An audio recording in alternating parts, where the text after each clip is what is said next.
Pirate radio was established by 1964 from a wrecked shipping trawler called Ross Revenge.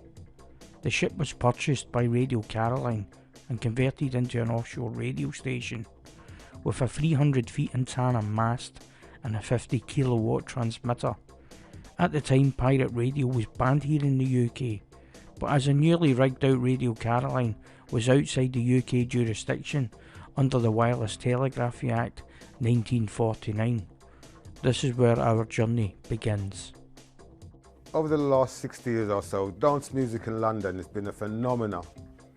From the rise of Radio Caroline on the ship out at the sea, to the rise of BBC radio playing music, and people going to clubs. Clubs became a phenomenon in the 70s and 80s for dance music.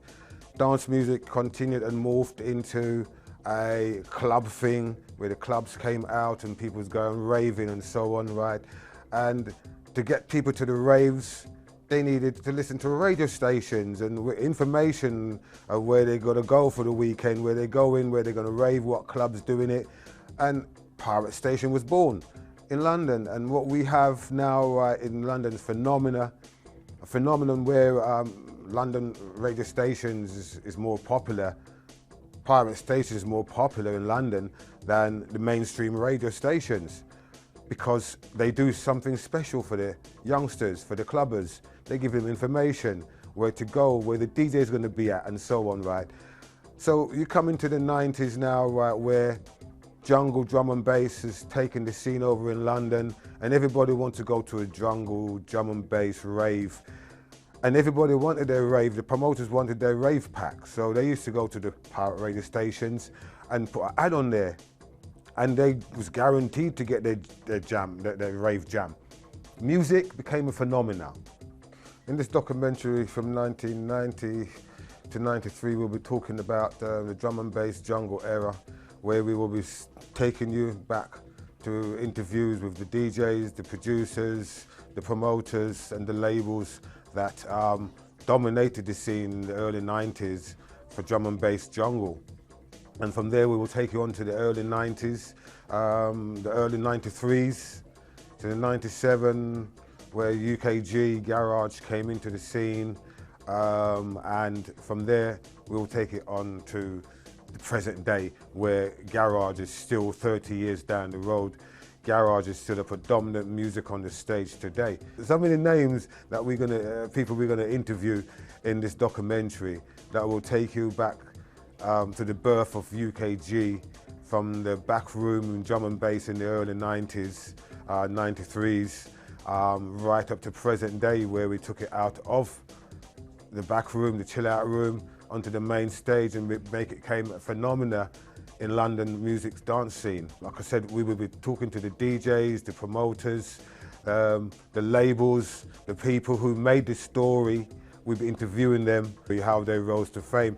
DJs such as EZ, Pioneers, the Ramsey and Fenn. You know, you name the DJs that's on the circuit today that have come from somewhere. There was a platform for them to climb onto. And the pirate radio station in London back in the early 90s was the basic place that first place that they can go to cut their teeth at being a club DJ. This documentary also, it's not just about us, me and Y2K or anything, all the other stations I've been involved with. It's about the whole scene, right, that's taken it over the 30 years of how it expanded into what it's become today, 30 years down the road. We have Luck and Neat still performing. We have Heartless Screw still performing. We still have Mandem still filling stage. We have Pioneer, we have EZ. We have all the DJs, right, from way back then, still doing their trade and still number one. You look at Super D, you look at all these boys that come from my stable, they're all number one DJs. I had the biggest platform on the FM channel, yeah? And no one could take that away from me, because I have a trophy. You are the number one station in London, 2000, September 2000, and no one can take that away from me. Yeah, I had the baddest DJs then, and I still have the baddest DJs now that are killing the circuit. trust me.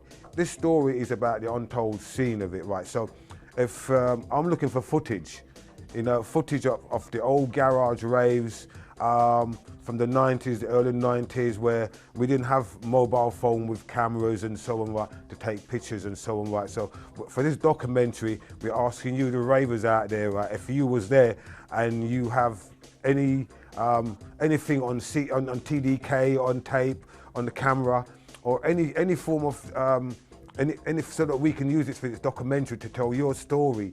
So we're looking for the garage girls, the garage boys who used to go to these clubs and rave until they're walking over with no shoes on their feet, man. You know what I'm saying? So if you was involved back in the early 90s and, you know, early 2000s of UKG at its rise, and when it became the phenomenal that it became now, right, and still is, right, we want to hear from you. We've got this website called iwasthere.com.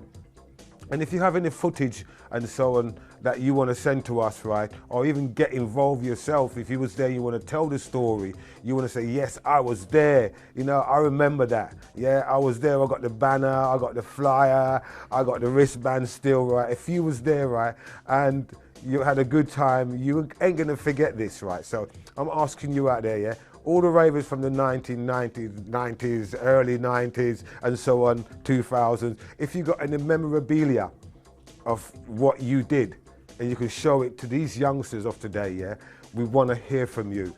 And we've got a website that you can send all your information to. You know, it'd be to us, nobody else. We'll keep it. We get your permission if we can use it, obviously. So if you've got any form of you know, even music, even TDK's recording of the stations, whether it be Y2K, whether it be Mission FM, whether it be Freak FM. You know, I was involved in a lot of stations named over the 30 years in London, and those who know me know where I'm coming from.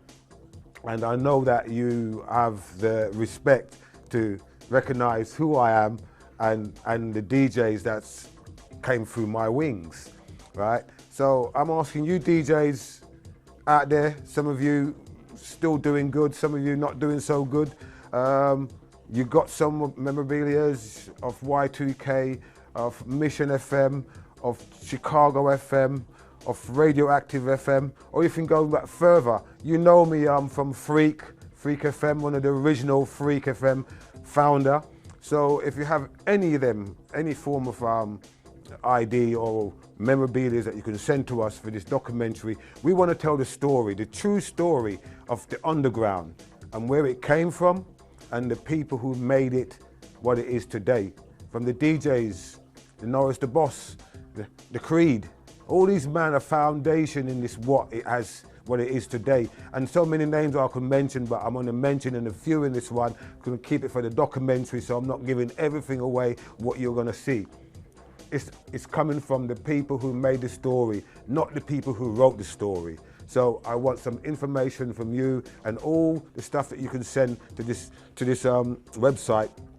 Now, iwasthere.com, yeah, at Hotmail, yeah, iwasthere@ravers.com, yeah, and send it to us, and we will interview you or phone you, give your information and whatsoever you can give to us, so we can get back to you. Anyway, I'm going to say peace and love until the documentary comes out. I will see you again. Peace. I'm out.